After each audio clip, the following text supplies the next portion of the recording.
Portland is housing a record number of asylum seekers right now. The city says there are more than 1,000 staying in shelters and hotels.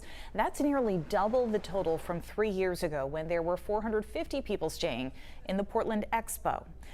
And there could be a change in the way asylum seekers in the Portland area are housed. Center Maine's Sean Stackhouse breaks down a plan to help bring 200 transitional housing units for asylum seekers to southern Maine.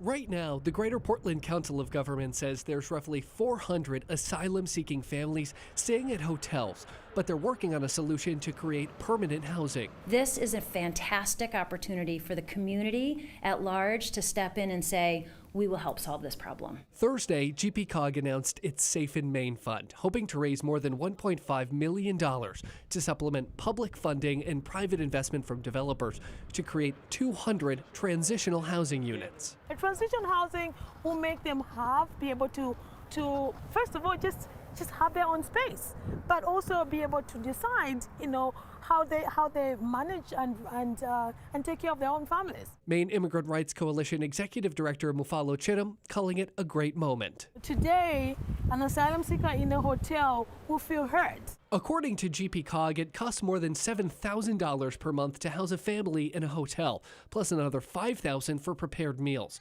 Right now, that's paid for by the federal government, but FEMA funding could expire in October.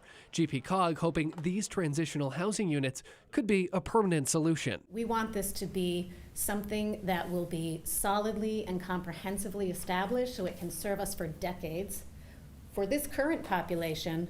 But as populations change, as demographics shift, there are other populations that could make use of this transitional housing. It hasn't been decided where these units will go or what they'll look like. They're considering modular units, traditional apartment style, and more.